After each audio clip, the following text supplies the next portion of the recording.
Luca Nation. First, before I even kick things off, as we're approaching episode 500, Cage, today's a big day for you. Today's Mama Cage's birthday. So shout out from all of Luca Nation. Who? It's your birth. It's your mom's birthday today. Is that right? Oh, I never heard anybody call Mama Cage. I was like, who's Mama Cage? Cage's mom. Yeah, we're taking my mother out tomorrow for her birthday. Chinese food, typical.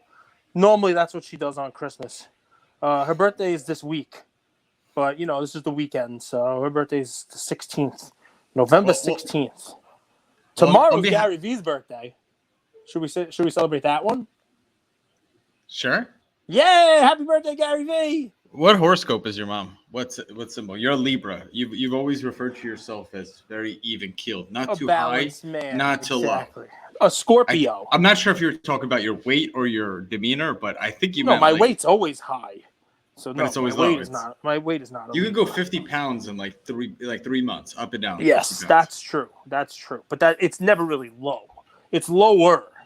It's never really low, but it's lower. But yeah,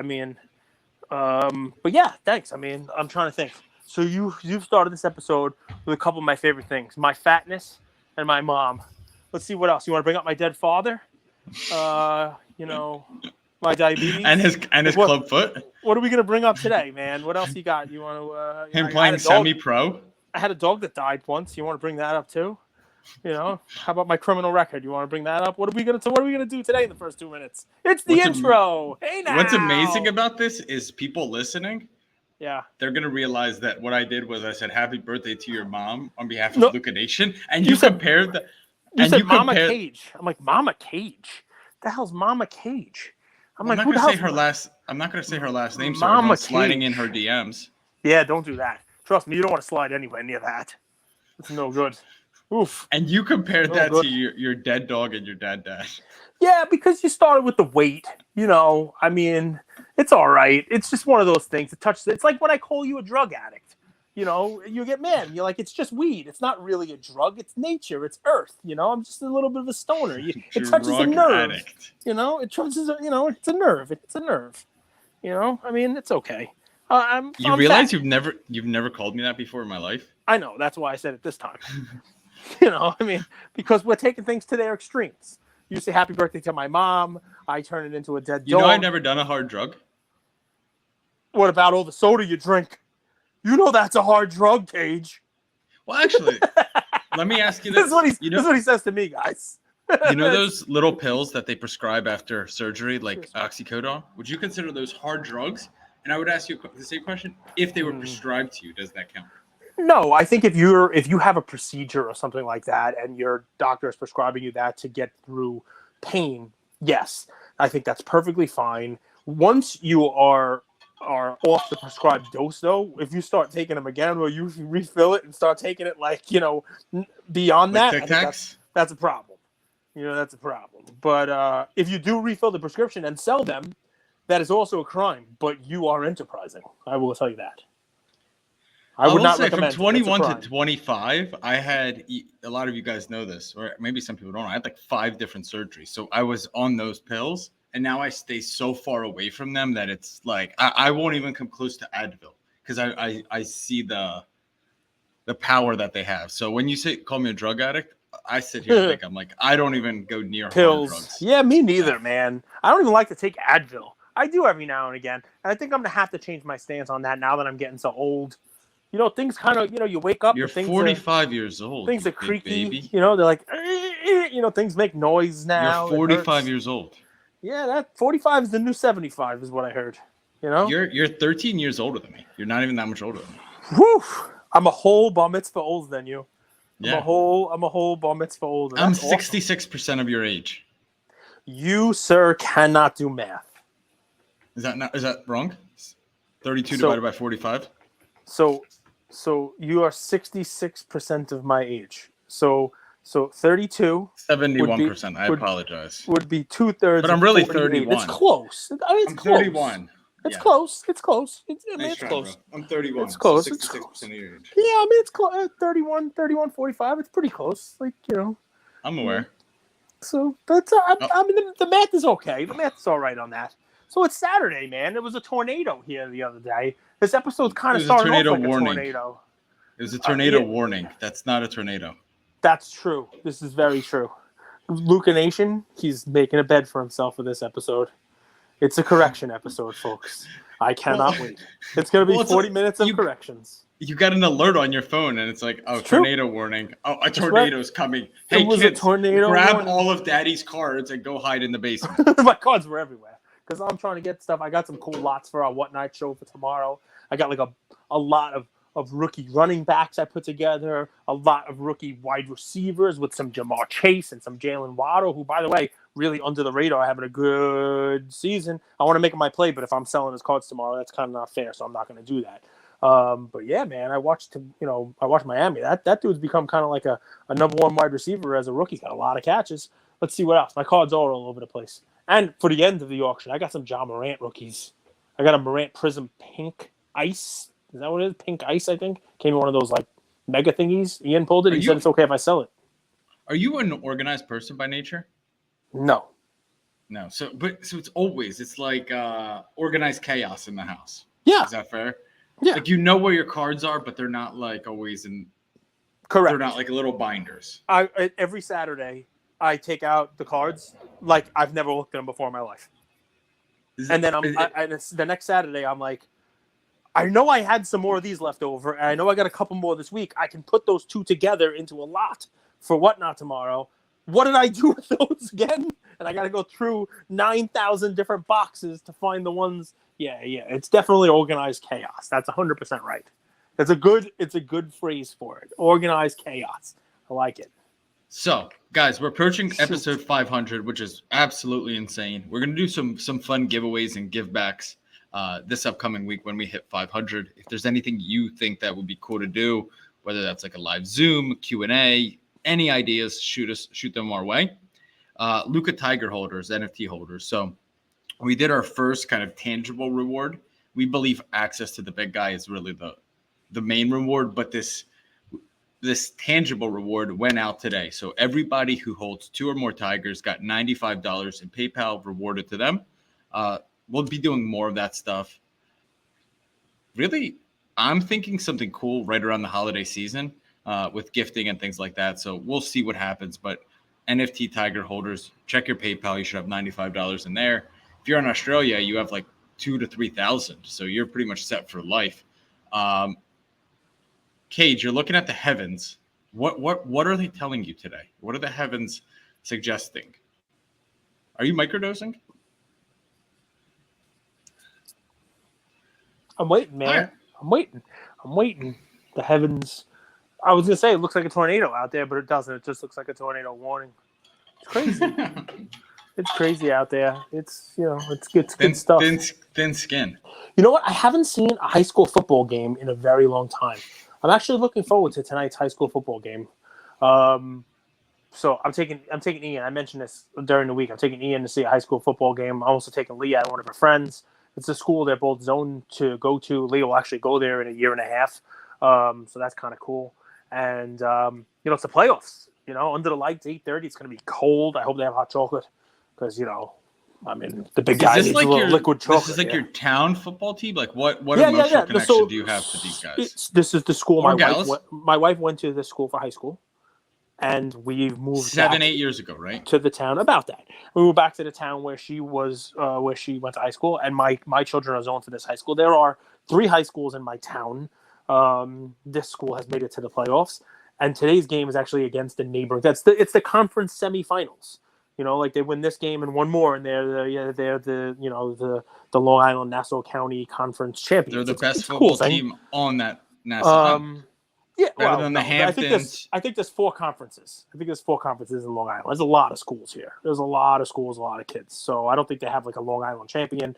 I think they have different like levels. Like Texas has a million different, like different zones and levels and the whole 9 yards. So, but I've never watched it, and it's not Friday Night Lights, although there was a game under the lights yesterday. There was a Friday Night Lights game. It was also a Thursday night game. They got to get these games in, I guess. Neutral turf. That's part of it. Playoffs on neutral turf. That's why it's an Hofstra. So yeah, But playing on turf, football on turf should be illegal. I don't know if it's a turf field. I just meant neutral turf, like it's not at one of the schools. You know what I mean? Like when gangs rumble and they rumble on neutral turf. Like let's meet up under the Verrazano Bridge. You know, so yeah, man, I'm doing that later. I'm looking forward to that. So nothing about sports cards. Do you even collect sports cards anymore? No, I mean nothing about sports cards. Just because you collect sports cards or happen to, trade NFTs or shit coins or whatever it is, you can do other things in your life. I mean, true. there are, there are other things. Like I happen to watch, and this will lead into, my play from a global perspective here. I watched Shang-Chi yesterday, the Marvel movie with Ian, and it was pretty good. That's a pretty good movie. And I love how intellectual property builds on itself. So whether it's like the Disney, Fast and the Furious 10 is 10 times better than Fast and the Furious 1. No, I don't mean that. I mean like they can, when they have an overall universe, they can steal parts of it or lean on a part of it to build up something that might not be as strong. So, a good example of this would be they were able to pull characters from the Doctor Strange movie into this movie. And you're like, oh, I know that guy. He's in the Doctor Strange movie. And, they have him at the end, like not a cliffhanger, but like, hey, it's going to be the next movie.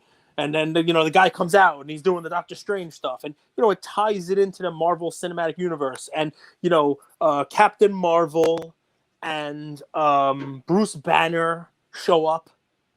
And they talk about like, oh, this is what you're going to do, and blah, blah, blah. So it was not a Hulk movie. It was not a Captain Marvel movie, which are huge blockbusters. But they're able to have like cameos, couple seconds, bring these guys in. It was almost like when Captain America versus Iron Man, when they borrowed Spider-Man. And they brought in that. And it's all part of like the Marvel deal. They're able to like lean on each other. And a franchise like Shang-Chi, which otherwise would not be thought of as like, wow, who cares about that? It's an ancillary thing. But people will now learn about it because they're able to lean on their more developed franchises. It's a cool thing. Got me thinking about, Marvel, but even beyond Marvel. Marvel will be part of the play. But it got me thinking beyond that into, all things cards, whether or not Fanatics will be able to do that because of the scope, because of, their brand, being able to leverage the fact that they're going to have, different channels of delivery, in what they're planning on doing. Got me thinking of NFTs. I'm not allowed to talk about that, but like, did you see Timbaland is starting like a Bored Ape, like music production company? I saw that with Universal Music, right? Yeah, like it's cool stuff, right? It's like leaning on different, on different IP, right? It's leaning on the intellectual property. I could see Gary Vee doing something like that with the V Friends and, something, tangible in the real world. I saw Boss Beauties partnering with Marvel as well. I mean, there's just so much stuff on it that got me thinking about it. So just so you guys know, I don't know if you guys do this too. When I hear things, I always like to Google the definition to see. So here's what the definition of intellectual property is. So it refers to creations of the mind, such as inventions, literary and artistic works, designs, symbols, names, and images used in commerce. So for the people out there, you don't want to assume, right, that people just know what it is. So I was going through my cards today, and I had to watch Shang-Chi last night. I was going through my cards today, and a couple people messaged me. I don't know if I'm going to do it this week, but a couple messaged me and like, hey, you have any Marvel slabs you could sell for whatnot? Instead of just doing, baseball, basketball, do like a Marvel slab thing. I'm like, all right, well, maybe. So I had that. I had Shang-Chi. And then I was going through the cards today, and I found a sketch card that Dave's Cards 32 sent Ian, just as a little gift. And I'm looking at it, and I didn't recognize the character right away, but then I realized it was Moon Knight. People were like, what the hell is Moon Knight? But then I showed it to Ian. We started looking it up online. And, you could basically find Disney's release calendar, their pipeline, for like the next 6 years online. Like they have like phase 1 through 11 of the Marvel Cinematic Universe. I think today there was a, like a storyboard release of a Obi-Wan Kenobi show on the Star Wars world where it's the same actors who played Obi-Wan and Darth Vader slash, Anakin Skywalker in the movies, Hayden Christensen and Ewan McGregor, and they're going to have another like lightsaber battle. I mean, people are all up in arms. This is going to be great. It's amazing how they're able to build up excitement for future properties by leaning on prior stuff that they've already laid the groundwork for. Go ahead. Do you think Marvel cards have run? So like Marvel PMG was a big thing the last 3 to 6 months. I'm looking here. This is a cool one. The 2015 Fleer Retro Blue Black Panther. Mm-hmm. It's listed on eBay. PSA 9, which is pretty decently high grade, 9,000 or best offer. Right. You think those have room to run? You think they've kind of tapped out? What do you think about that brand and that release specifically? It's become popular. Yeah, I mean, I would be looking that release. I think has probably already run a lot. I think people invested in it. People did some flipping in it. I'm sure that that'll be some high end stuff. PMG seems to be kind of in its own little world, from an investment perspective. I would look a different way. Like, I don't have one of these, but I was talking about that sketch card, and I'm looking at the pipeline, and a Moon Knight is coming out next year. And I'm like, all right, well, let me look at this. Like, not just the sketch that we have here, but, there's a Moon Knight card. There's a lot of them, but there's one in that 1990 Marvel set. And there's ones in the Marvel Masterpieces sets. There's a lot of years of Marvels. But there's one, and I think it actually shows him as a rookie. Shows the character as a rookie in, like, the 1990 set. It says, like, rookie on some of the cards. So, my play on it is take a look at that pipeline, see guys like Shang-Chi and or Moon Knight, right? These guys that haven't been, run up yet. Everybody knows Black Panther. Everybody knows Spider-Man. And those have had their run. But you can still get even PSA 10 cards of people who you haven't heard yet, like that Moon Knight. Shang-Chi doesn't have too many cards, right? But the Eternals have just come out, and just like all of the characters that come out. Hawkeye has a show coming out towards the end of the year now, and just go forward, go 6 months forward, so that you're ahead of people. You don't want to be buying it when the shows are being talked about. You don't want to be buying it when the trailer comes out, because that's when Joe Public is going to be looking to buy it, right? You want to look at it now and figure out what you can grab for the next 6 months before they release the trailer, right? You want to buy it before the movie date is coming out. You want to buy it, when they start to talk it up. You don't be buying Venom stuff when the movie is out. You want to be buying that Venom stuff and Carnage stuff, when that movie is 6 months away. So anyway, the talking point here is, like we were talking about with baseball cards, where you can look at fantasy stuff, right? And you can look at, type into Google fantasy sleepers for the 2022 season when no one else is looking at it, right? And you can sit there and say, all right, this guy, he only played a couple games last year, but he's going to start with the big club, and you could take a chance when no one else is looking. It's the same kind of thing. Only a Google search is not, fantasy sleepers for 2022. It's Disney movie show pipeline, Disney Plus shows coming up, recently announced Disney movies, Star Wars, Marvel, etc. And really, I mean, they do a very good job of it. They lay it out there. Do they stick by the the roadmap in full? No, not necessarily. They don't do the exactly. Things happen, right? But generally speaking, they have their roadmap. They have their character development.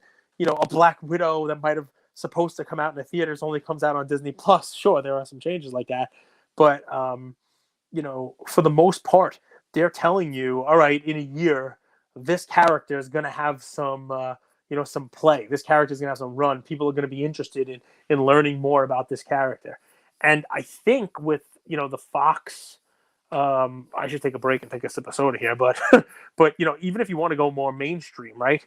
The X-Men characters are an interesting way to go, right? Because they were always standalone. They weren't part of the Disney Marvel universe, and now with the Fox purchase, they kind of are, right? So there are some other characters that are going to come back into the fold, and characters like Wolverine, who who didn't have a Disney version, or the Fantastic Four, right? That had their own movies previously, but they weren't like part of the Marvel Cinematic Universe of Disney. They'll probably get reboots, and they'll probably be pretty good. So, there's the Marvel thought, right? If Fantastic Four flopped previously, well, if they happen to let, one of the established Marvel Disney folks into their movie, it's already built up on something that's already got some success. So that's just kind of what I was thinking. I was led there by Ian and the Shang-Chi movie and going through the cards that we have and just kind of like events in the news. You don't really have that in sports. You know what I mean? People have to make their own way, right? I mean, the closest thing I could say to it is your analysis that you did this week about big market versus small market. You could be a talented player and add on to the fact that you're part of a already established fan base in a big market team. That's like the closest thing to it, right? It's your skill plus, that the Yankees pinstripe aura, could be something similar to, what the Marvel Cinematic Universe is. But welcome back. I've been going. I'm going to take a break. I'm going to take a sip. I think what's incredible about you is that you can, off the cuff, just go straight ham, for 5, 6, 7 minutes, no problem. I think it's a talent. I should go get that Moon Knight sketch just so people see it. It's pretty cool. Like a little added visual thing. Maybe I'll post it on the page. I like that. You've been posting every single day. Every day. Not good stuff. Not good stuff. Who says? Andrew wants to see my pretty face. I post, I say, hey, check it out. I got Roger Clemens. And he's like, it's not you. People want to see the big guy. And he's right. People do want to see the big guy. Right hand to God. People want to see the big guy. Right hand to God. You can't just say things on the air. And because people out there, they say me hate mail. Why are they going to say hate mail? Because they say I don't support the big guy. No, you do. You support the big guy. Who's there? It's Ian. You okay, Bal? Cage, you want to go through my quick power list of NBA teams, or do you want to save that? No, I definitely wanted. That's become one of my favorite things that we've done in recent episodes. I like that, man. And let me throw something else out there because I watched the crossover last night, and it's amazing. Those guys, Chris and Josh, they were talking about Steph Curry. They had a question from the audience. Could Curry ever become anything like LeBron? As LeBron fades away and Curry has some more successful seasons. And they basically were like, no. Anything like LeBron in what? I mean, I'm paraphrasing it. Basically, could he be thought of in the same way, GOAT-wise, as LeBron? Top 3 player like LeBron is.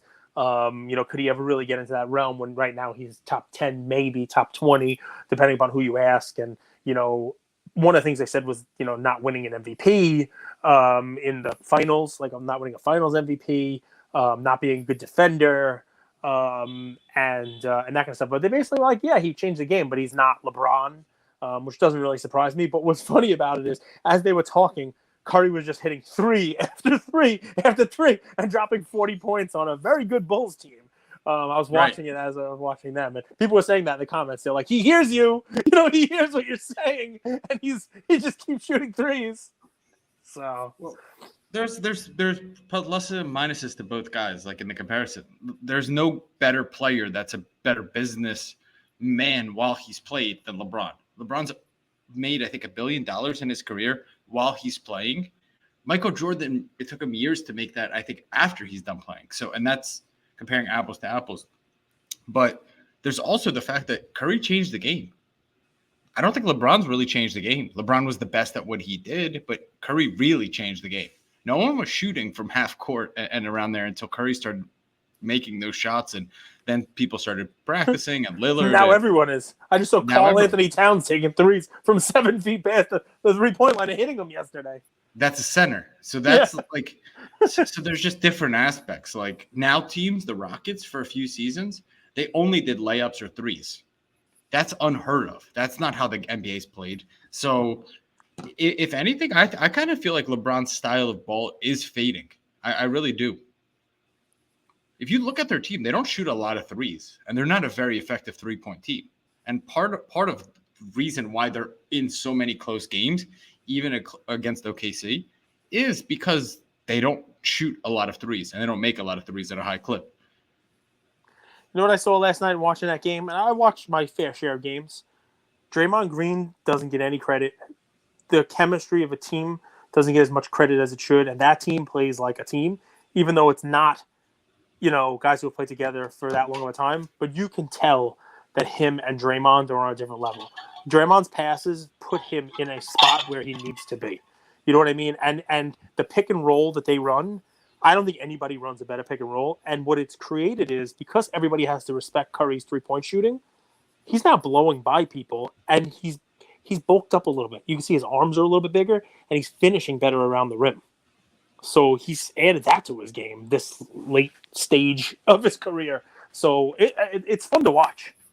Almost like what I said in my NBA preview. So here's my top 15 teams in this order. You guys will tell me what you think, what you don't. Do you want me to start 15 to 10 or 1 to 5? 15 to 10, man. We got to count up. That's the way this stuff rolls. I imagine the Knicks are going to be your 1 seed for the whole NBA. Yeah, I mean, you're absolutely right. Don't worry. The Jets are going to go on a 6-game run too, while the Knicks are the 1 seed. It's going to be great. What about before the season when I said that the Warriors are to be like, don't overlook them? You know what I'm afraid of with the Warriors? That when Clay and Wiseman come back, they actually take a step backwards. Yeah, that's not going to happen. The Warriors just aren't as talented as some other teams. If you look top to bottom on their bench, true. They're not the most talented team. They're kind of playing above their.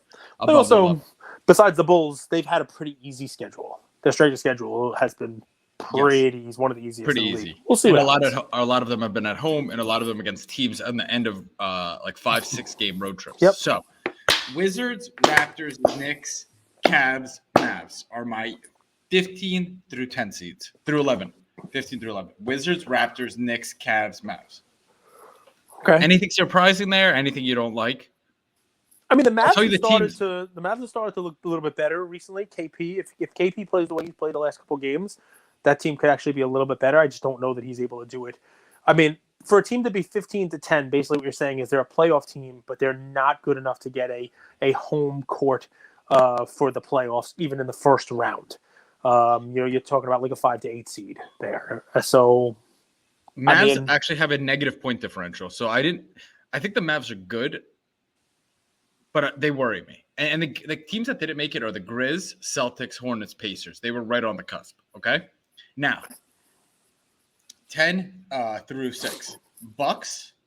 I think this will surprise a few people, but this team's been playing really, really well. Clippers, Heat, Bulls, Nuggets. Okay. This Nuggets team's been playing really, really well. It's amazing, really, right? Because none of them are playing that well. I mean, Jokic has his normal games. Michael Porter Jr. is just dead. So you don't really have like that, but they win. Like, it's just another win in Denver, and you don't know how they won, but, they cobble together enough from that. They have a lot of athletic ball-handling guards and Jokic, and it's a really weird combo. Like, Aaron Gordon, I don't really get his game, but somehow he's kind of effective. Like, I don't know how – like he's a phenomenon, but they've been playing well. They've been playing really well. And I put the Bucks at the 10th seed because I don't know. Like, I don't think they deserve to be any higher. I really don't. Not the way they've been playing this year. I know they've had a lot of injuries. Yeah, a lot of people out. Yeah. And here are my top 5. Sixers at 5, Jazz at 4, Suns at 3, Warriors at 2, Nets at 1. So all teams that have never shown that they can actually do it in the playoffs and seal, except the Warriors, but not this Warriors team. The Nets it's the power rankings as of now. Yeah, I didn't include the Lakers. They're all very good. They're all good. They're all good regular season teams, like the Jazz and Suns, and they've been up there for the last couple of years. So nothing surprising there. I didn't want to do like a projection because you assume so much in a projection, right? Like I didn't include the Lakers in the top 15. They're probably a top 15 team, but they haven't been playing like it, and they've been so wildly inconsistent. So how can I include it? Yeah, they've been terrible. I don't know. You're being too nice. They've been terrible. They just look bad. The LeBron's not there. Their offense, you just don't know where it's coming from. Whereas, I mean, Kyrie's out, and we all know Durant looks good. To me, it looks like Harden is getting into shape. Yep. It looks like he's starting to the weight's starting to fall off, and he's starting to play a little looser. He had a big game last night. He looks a little quicker. He looks like he's getting into it. The crossovers there. You see the step backs starting to look better and starting LaMarcus to fall. Aldridge is very good too, as a third, fourth scoring option. LaMarcus Aldridge. And when Kyrie comes back, and I do believe he's coming back, they're going to be tough, man. The chemistry issues that I was concerned about, I'm not seeing them yet. I think they develop later in the season, but you can't make assumptions. Right now, I think they're playing like the best team. And the crazy thing is, they're so much better on defense. Yep. All right. Did you give your play? Yeah, it was basically Marvel, but it was Marvel, but like a Marvel Moon Knight or a Marvel like I was in Shang-Chi. Just look down the pipeline and try to find people who have a movie or a show or something like that coming out in a year or two. Don't wait to buy it when they release the preview or they announce, look what's coming. It could be Star Wars or something like that. Try to find those characters. People did Miles Morales comic books, but they bought them 6 months before the releases. So same kind of thing, right? Don't be in there to try to buy them when Joe Public hears about it. Go do the research, sort of like we were talking about with the fantasy stuff, and buy it 6 months before everybody else is looking for it. And then when the announcement comes, that's when you sell it. Amazing. So this is my same exact play. World Cup Qatar 2022 is next year. Mm-hmm. Buy this card now, sell it in the first round of next year's World Cup. So Brazil has 11 wins, 1 draw in qualifiers, 23 goals differential, 27 goals for, 4 goals against. And you know who's leading the charge? Mr. Neymar. I don't even know if Neymar is his first or last name, but Mr. Neymar. And that's my play. So I know a lot of people like the 2014 card, and I think you could go and get it. It's cheap as F. But honestly, I would go with some color with Neymar. For example, you could get the 2018 Panini Prism Gold, 3 out of 10. We know how golds are. Kind of no one cares about the grade for some reason anymore. A BGS 9 is fine in a gold. Mm-hmm. It's 2,800 or best offer on alt. I'm going to go somewhere in between the base and the gold, and I'm just going to go standard silver. Okay? So this is the card. It's a 2018 Panini Prism World Cup Neymar, a PSA 10 in the silver. Okay? Guess how much that card is, Cage? No clue. None. So the last sale, November 9th, eBay auction was $78. Ooh. Silver, Pop 72, Prism PSA 10, Neymar, a team that's a top 5 team in the World Cup, a team that's going to be so flashy. It's going to be such a flashy team. You're going to see him score goal after goal after goal in qualifiers. And I would send I would sell this card either in the first round of the World Cup or heading into the World Cup when media is talking about Neymar. You could go 2014, which is the first Panini Prism soccer card. I like this card. $150 right now on alt, but I bet you could send an offer and get it for $100. Last auction, $78. I'll stop there, Cage. A little soccer. I think I'm going to start talking a little more about soccer, but you're not a big soccer fan, so I went through my soccer stuff today, and I thought to myself, it's really funny. Panini has soccer now, and I guess either I have to start watching the sports, or for the product to take off a little more. I'll post this to my page also. I don't know hockey either, but I want to buy some hockey cards just because I want to have some exposure to hockey. It's all about diversifying the portfolio and stuff like that. I'll watch some hockey games. But I was in my LCS yesterday, and I noticed they sent him, the guy who owns my store, Upper Deck, who has the hockey license, sent this little cardboard standee, like an 8x11, that says top rookies from each year's draft class. And it's this year's, 21-22. And it's got the player, it's got 5 of them, or 6 of them, whatever it is. And it's last year, and the year before, and the year before. So he's basically hey, you want a hockey product from this year? These are the guys you should be looking for. It's blah, blah, blah. I mean, look, it's real high-level baloney, right? But at least it gives me a starting point, right?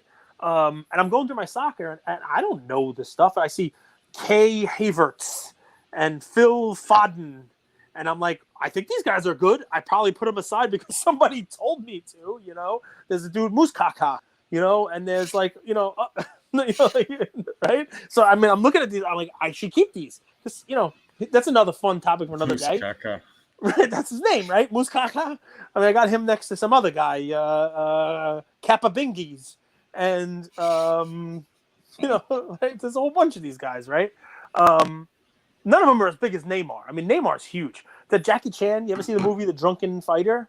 You know, where he falls down all over the place. He just keeps falling. It's drunken style. He's just falling on the floor. Jackie Chan gave an interview, said that he developed that style for that movie based on Neymar's soccer style. You just keep falling when no one touches you. So, just seeing if you're paying attention, folks. No, I get it. You don't like when Neymar dives. Last time I brought that play, you said that too. Yeah. He rolls around a lot. He rolls. You could insert that clip where he like does like that 15 roll. Embedded in our head. But it's like Eddie Murphy. The woman falls down the stairs, right? She just says, "Oh Jesus Christ! Oh help me, I'm falling! Oh no, help me, I'm falling! Jesus Christ!" Just keeps is falling down Neymar the LeBron of soccer? Maybe. I don't know. Neymar. I remember a couple years ago, Neymar was the name. Like Neymar was gonna be the thing. Like he was Freddie Adu. You know, he was the guy. Nice flex. I played against Freddie Adu. You know his brother's name? Fro. Freddie Bidu? Fro Adu. He played for George Mason. Oh, I think he was a right back. Fro and Freddie. Why are you struggling to say it? It's just Fro Adu. Frodo. His name was Frodo? Nice. That's awesome. Freddie Adu played for George Mason. George Mason played for Freddie Adu. It's good stuff, man. No, soccer's tough. I'm gonna have to watch it. I'm gonna have to learn it, especially because the World Cup's coming. And I saw it on Instagram. I saw our friend Reckless must have went to the game, right? Was the USA team playing against Mexico?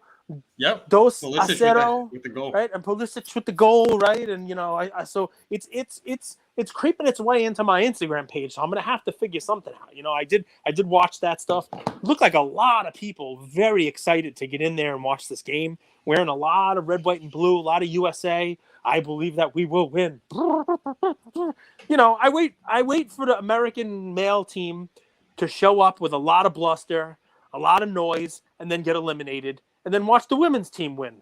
Like, that's kind of what we do. How patriotic are the American fan base? We're very patriotic until we realize we don't have a chance to win. Are we patriotic towards our basketball team? I think we were in 92.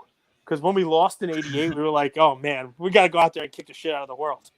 And, you know, I think our level of excitement about an Olympic team is completely dependent upon our chances of winning a gold medal. It's kind of the way it works. But no, I mean, I'll take that sort of tempered because is the U.S. men's team favored to win in the next Olympics? No, right? I mean, we're favored to do okay, I'm sure, right? I mean, I'm sure we're not. We're fielding a good team. In America, we only support winners, not people on their journey to be a winner. Yeah, I mean, we give a little bit of rope. You know, if they're gonna be okay this year and improve, and then next year they're gonna be winning, that's fine. But we don't really give that much. We're not really a patient fan base when it comes to international play, especially soccer. When was the last time an American soccer team won anything? I mean, that's why you're a fan, right? So when they do win it, you've gone through those periods of losing. You know the struggle. If you jump on as a fan when they finally win, were you even a fan? I mean, ask everybody who roots for the Houston Rockets. The Rockets have never won anything. I said Rockets. I meant Astros. Ask everybody who roots for the Astros is what I meant. And the Golden State Warriors. None of them had any fans 15 years ago. Neither organization. Now they have more fans than anybody in the world. There's more Astros fans and Golden State Warriors fans than anything in the world. And it's because they've been fans all along. What about the Brooklyn Nets? What about Brooklyn Nets? The Nets are tough because they haven't really only been the Brooklyn Nets for some time. So the New Jersey Nets. They'll steal some fans. You know that team actually was going to change their name to the Swamp Dragons? No, I remember impossible. I'm being dead serious because they're in the swamp. There's no swamps in Meadowland. Yes, there. Yes, there are. There's swamps in New Jersey. You live in New Jersey. Ask any of your Italian friends if there are any swamps in New Jersey. I don't live in New Jersey. Yeah, well, Philadelphia is basically the asshole of New Jersey. So, So I mean, you do realize it's the complete opposite. That South Jersey fans are fans of Philly teams. Yeah, so the Jersey guys take a dump, and it's Philly. I get it. I don't think you've ever met these Jersey guys, man. They're super weird. They have short Tyrannosaurus. Here's the point. North New Jersey is all swamps. The Meadowland is on a swamp. It's like built on a swamp. They were calling them Swamp Dragons. Yes. Yeah. The huge swamp. Big swamp. Swamp Dragons. It didn't work, though. And they became the Brooklyn Nets. and they brought in KD. So what about the Brooklyn Nets? People are not. There are not that many long-term Net fans. They're not people who are like, wow, I love Kenyon Martin and Jason Kidd, and I really loved running with that team. Not too much. A lot of people became Brooklyn fans because Brooklyn's got a cool level to it. So I remember when Brooklyn, that franchise moved to Brooklyn, a lot of merchandise, a lot of Brooklyn shirts, a lot of stuff like that. Like my wife actually has family in Ireland. I remember when Brooklyn started, they asked, can you send over Brooklyn jerseys, Brooklyn shirts, Brooklyn T-shirts for the new franchise? Brooklyn's carries some swag to it, I guess. So even though they clearly probably couldn't name a player on the team at the time, they Brooklyn carried a little street cred. So yeah, man, Swamp Dragons. I'm trying to think. So what else you got? You whenever we bridge the topic of NFTs, it feels like a little kid who's touched the stove one too many times after being hot, and you shy away from it. Well, what are you worried about when talking about NFTs and digital collectibles specifically? Well, a couple things. People don't like hearing about it on our card talk, so that's why I shy away from it on here. Even the Top Shot stuff, even before NFTs per se became part of what we talked about, even when we talk about Top Shot. Why are you always just talking about Top Shot? We even heard it then. But Cage, you know this with your kids. Hey, kids, you have to eat your veggies before you have your ice cream. Sometimes you got to tell it how it is. How can you have any pudding if you don't eat your meat? Sure. Do you know where that's from? Vegetables. That's Pink Floyd. Kale, carrots, broccoli. Pink Floyd. That's Pink Floyd from The Wall.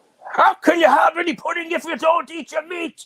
No, you don't know. I went to see a Pink Floyd cover band once, and it was fucking epic. It was at the Man Museum what were they called? Philly. What were they called? I don't remember.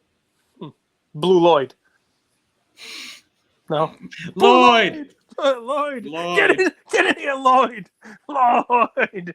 That's great. I love Entourage, man. I miss Entourage. Entourage is a great show. I miss that show. No, so the NFTs, listen, the space is interesting. Like every other investable asset, cards included, there are going to be ups and downs. There are going to be buyers and sellers. There's going to be supply and demand, and things change, right? You're seeing it in Top Shot. I think over the weekend, on Friday, they dropped another 350,000 packs in Top Shot. I think that the marketplace had $1 moments again. Haven't seen $1 moments since there was just Series 1. When Series 2 came out, there were no more $1 moments.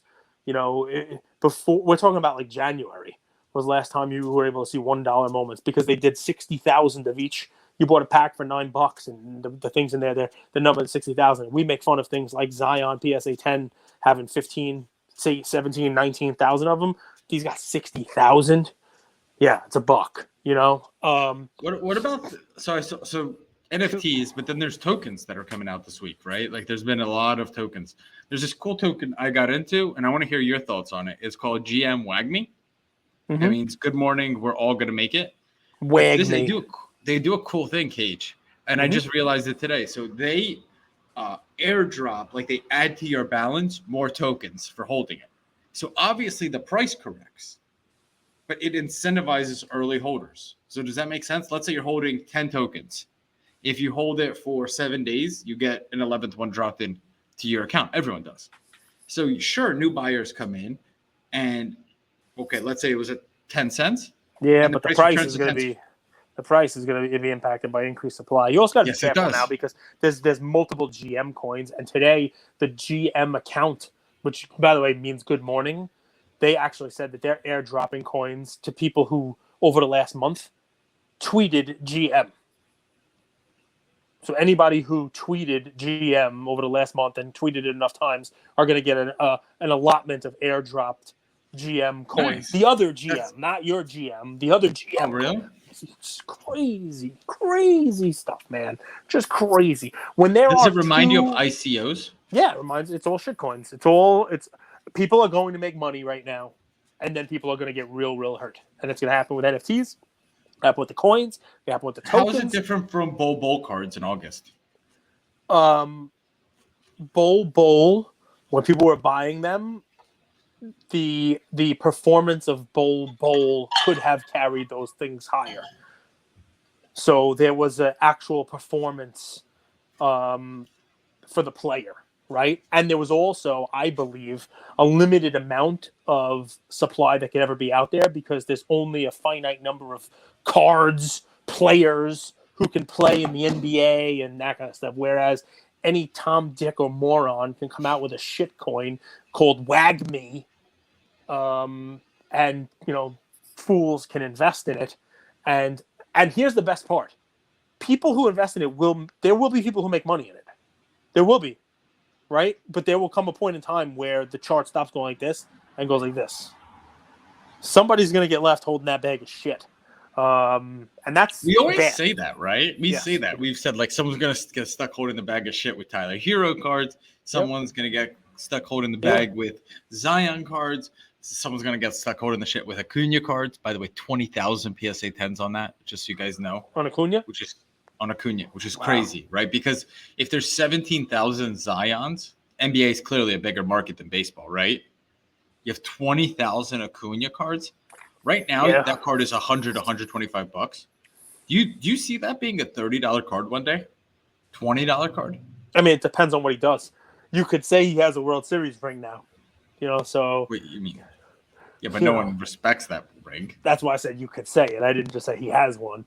No, I mean, listen, people are still grading that card. And yes, I think that, if you want a card that's going to be worth more, you got to go for a back down, or you got to go for a parallel, or you got to go for a chrome, or you got to go for something else on him.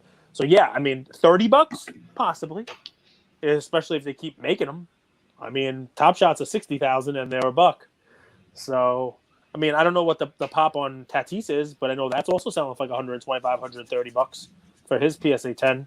That number 419. Same. And I would argue his has way more expectations baked in than Acuna too. So, and baseball is an interesting sport.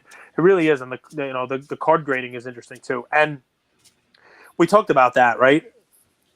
I don't know. You talk about PSA being kind of like a gatekeeper, population control. There's something to be said about them not opening up the floodgates on bulk ever again, if they are a gatekeeper. And then you're going to have this couple-year period here where the rookie base cards, the pop is 20,000. The years before it, the pop's a couple thousand. The years after it, the pop's a couple thousand. And we never have that kind of craziness again. And that just kills Luka and Zion and the base for them. And maybe it makes base investable again. Who knows? I guess we'll see. I could see that. What incentive do they have? I think they're money.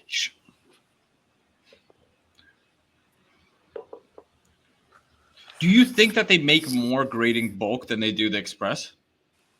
I mean, there's a formula for it. You know what I mean? They have to know. They have to be able to test it out over time. I'm sure our audience can run the numbers. It's an open-ended question because I don't know the answer.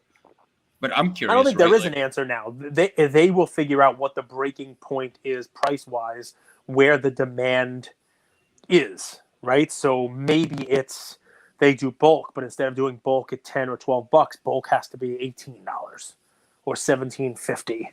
You know what I mean? Or whatever it may be, or $22, where they can get in an amount that they can actually still do without killing their brand, without killing the brand reputation, without letting everybody grade everything.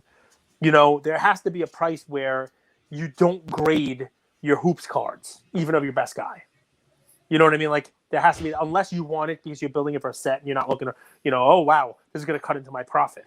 If you're flipping and people are sending them in volume, there has to be a price, right? Remember we talked about the rubber band effect of a PSA 9 to a PSA 10 Michael Jordan?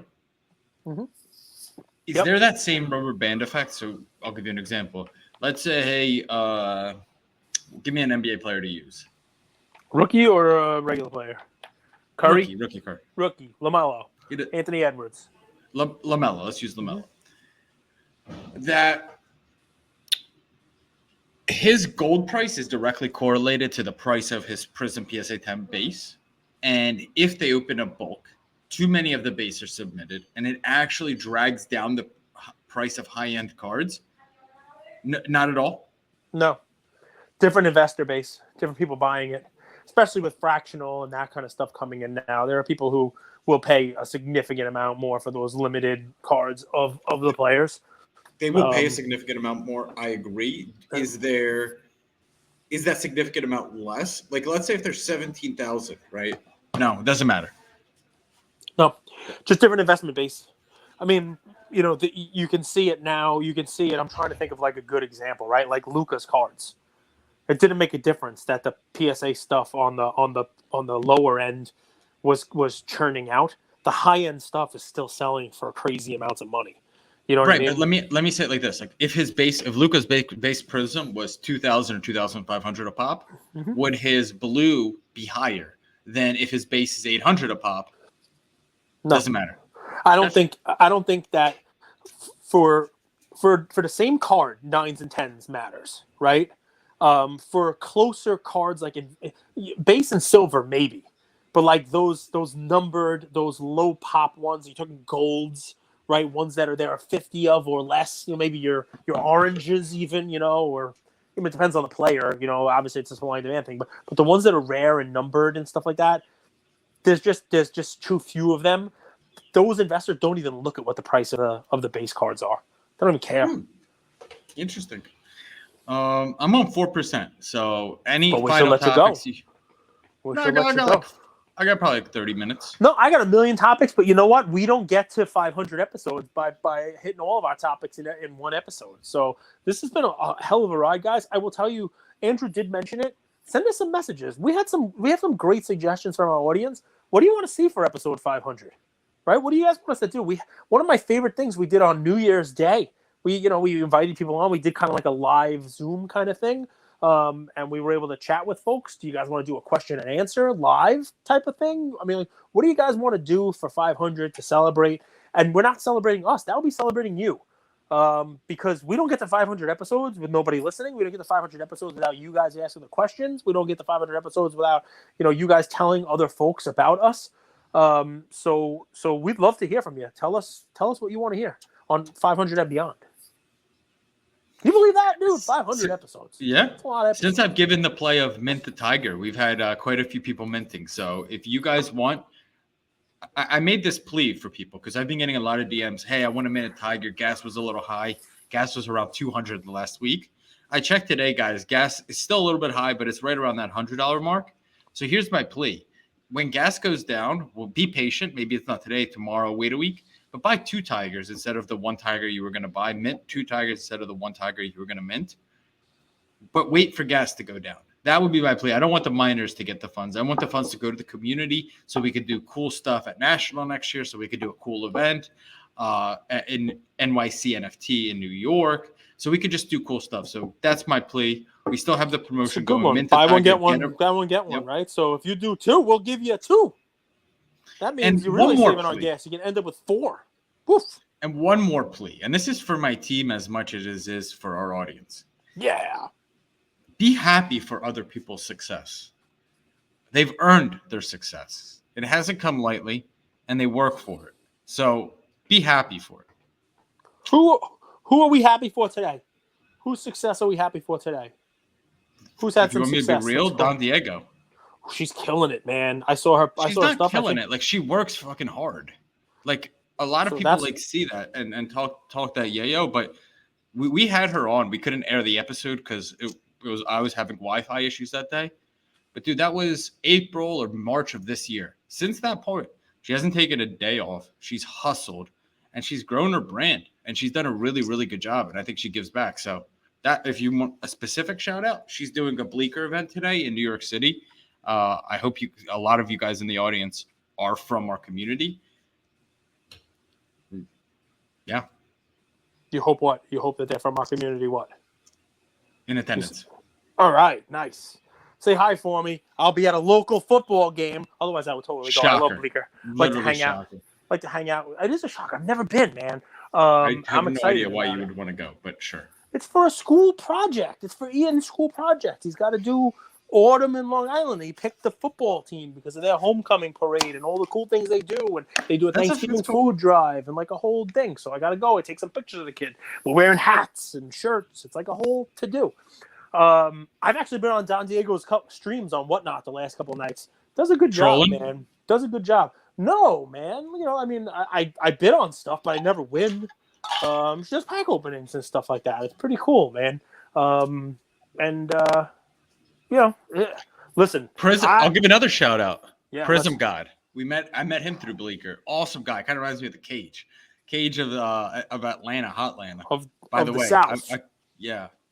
he's gonna have a basketball tournament down there for a show in January. Not sure, but Prism God, if you're listening, let us repost. We're happy to promote your show.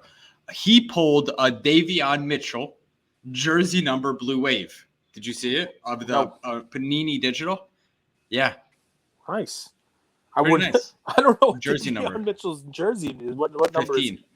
Ooh, nice. That's awesome. Right. That's good stuff, man. We'll see you tomorrow. Whatnot, 10 a.m. Eastern time on Whatnot. We do our picks and our plays. We'll have some NFL plays for you. I got some basketball cards at the end. Got some football cards during. We'll have some bargains for you. We'll see you then. And we got Andrew doing his banana hammock play again. So it's going to be awesome, guys. Fade me. No. You would be a millionaire. You could Tomorrow, invest all your money into WagMe GM. You're going to have a good day tomorrow. I can feel it. Take care, everybody.